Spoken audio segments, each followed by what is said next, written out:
اعوذ باللہ من الشیطان الرجیم بسم اللہ الرحمن الرحیم۔ السلام علیکم ناظرین و سامعین۔ ایک بزرگ اپنی ہنرمندی کے باعث دنیا بھر میں مشہور تھا۔ اس کا غلام بڑا ہی بد اخلاق تھا۔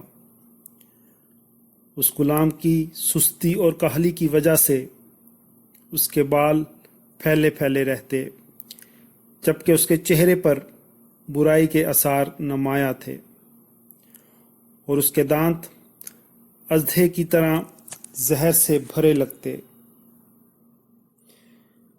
اپنی بد شکلی کی بنا پر وہ شہر کے بدصورتوں سے بازی لے گیا تھا۔ اس کی آنکھوں کی خرابی کے باعث اس کے چہرے پر پانی بہتا رہتا۔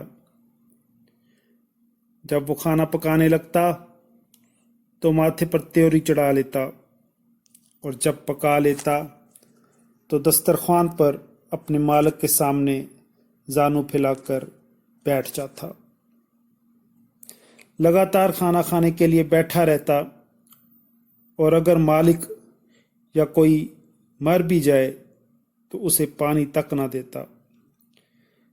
نہ تو اس پر کوئی بات اثر کرتی اور نہ چھڑی سے مار پیٹ کا وہ اثر کوئی لیتا۔ اس کے اسی قسم کے رویے سے مالک کا گھر دن رات بربادی کا شکار ہو رہا تھا۔ کبھی تو وہ کوڑا کرکٹ راستے میں ڈال دیتا، اور کبھی کوئی مرغی کنویں میں پھینک دیتا۔ اس کے چہرے سے وحشت برستی تھی، اور جب کسی کام پر جاتا تو کام سر انجام دیے بغیر ہی واپس لوٹ آتا۔ کسی شخص نے اس کے مالک سے کہا کہ تجھے اس بد خصلت غلام سے کس بات کی توقع ہے؟ کیا تو اس سے ادب کا طالب علم ہے یا ہنر اور خوبصورتی کا؟ اس کی اس قسم کی ناپسندیدہ عادتوں کی بنا پر اس کا تیرے ہاں رہنا مناسب نہیں ہے، اس لیے کہ تو اس کی جفا برداشت کر رہا ہے اور اس کا بوجھ اٹھا رہا ہے، اس پر اچھا خاصا ضائع کر رہا ہے، خرچہ کر رہا ہے۔ میں تیرے لیے ایک اچھا اور نیک سیرت غلام لاتا ہوں، تو اس بد خصلت غلام کو منڈی میں لے جا، اور اگر وہ تھوڑی سی رقم پر بھی بک جائے تو فوراً بیچ ڈال، انکار مت کر، اس لیے کہ اگر تو سچ پوچھے تو یہ غلام تو مفت میں بھی مہنگا ہے۔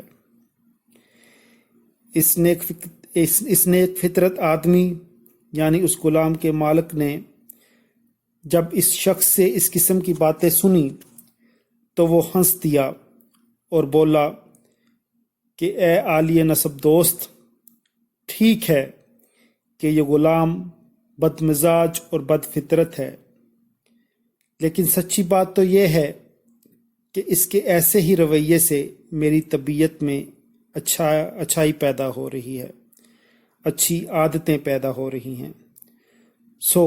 جب میں نے اس غلام کو برداشت کر لیا ہے تو میں دوسرے لوگوں کی جفا بھی برداشت کر سکتا ہوں۔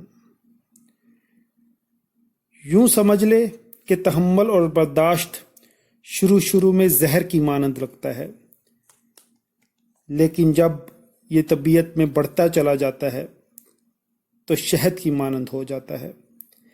یعنی انسان ایسے سخت حالات کا عادی ہو جاتا ہے اور کسی بھی سختی سے ڈرتا نہیں، گھبراتا نہیں، اور یوں اس کی زندگی سکون سے گزر جاتی ہے۔